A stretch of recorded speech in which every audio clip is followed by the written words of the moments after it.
The Last of Us Part 2 was one of the defining games of the PS4 generation, and now, with The Last of Us Part 2 remastered on PS5, we get an updated version with some visual improvements, a smoother performance, and, of course, new content. But is this remaster really necessary? Given that the original game was released less than 5 years ago, and still looks amazing on PS4, plus it got a free 60 FPS update on PS5 back in 2022, it's understandable that some fans have been scratching their heads over the idea of another version. So let's dive in and see if it's worth your time. Let's start with the good stuff.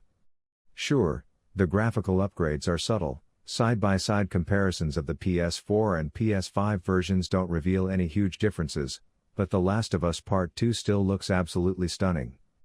The facial animations are world-class, the level of detail in the environments is jaw-dropping, and the post-apocalyptic world feels alive in ways few games can match. But it's not just about visuals. The Last of Us Part 2 Remastered adds a ton of new content that enhances the overall experience, especially with the new No Return mode. No Return is a roguelike survival mode that lets you take on randomized encounters across levels from the main game. It's a fresh and exciting twist on the gameplay, and while death is permanent in this mode, you'll unlock new weapons and abilities along the way. Plus, you can play as a variety of characters, including fan favorites like Joel, Dina, and even Jesse, Lev, and Yara. Each character comes with their own unique abilities and starting items, making every run feel different. It's a great way to extend the replayability of an already massive game. Now, let's talk about the story. The Last of Us Part 2 is one of the most ambitious, emotionally complex narratives ever told in gaming. With over 25 hours of content, the game explores themes of revenge, grief, and redemption through two main characters, Ellie and Abby. While Ellie returns as the protagonist, Abby, initially introduced as the antagonist, becomes a central character whose backstory and motivations are slowly revealed. Some fans have criticized the game for being too focused on its revenge is bad theme, but that simplification misses the point. The narrative is layered and nuanced, and while it goes to some dark places, sometimes uncomfortably so, the risks the writers took ultimately pay off. That said, the pacing can be a little uneven, especially with the time skips and flashbacks, which occasionally disrupt the flow of the story. When it comes to gameplay, The Last of Us Part 2 doesn't break much new ground. The combat is still built around sneaking, stealth kills, and tense shootouts, with some light puzzle solving between encounters. What does feel fresh, however, is the increased mobility.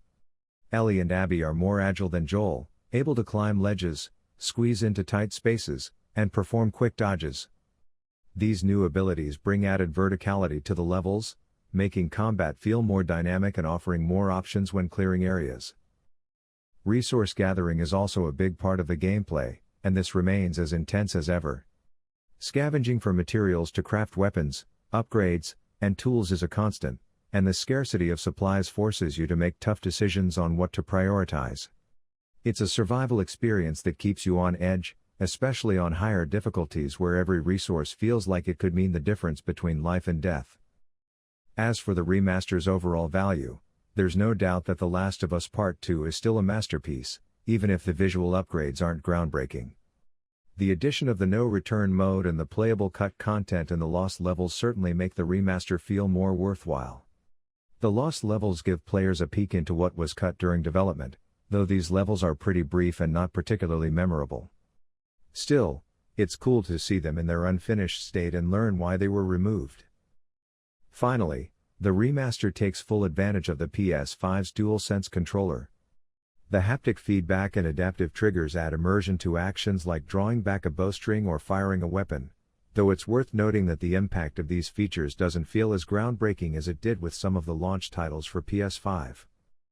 In conclusion, while The Last of Us Part 2 Remastered may not have been strictly necessary, it's hard to deny that the additional content and the polished experience make this a solid package for both new players and those returning to the game. It's a masterfully crafted title, with one of the most gripping stories in gaming, and if you have a PS5, it's an experience worth revisiting or discovering for the first time. Thanks for watching. If you enjoyed this review, don't forget to like, comment, and subscribe for more content on all the latest games. Let me know your thoughts on the remaster. Do you think it was needed, or is it just another cash grab? I'd love to hear from you.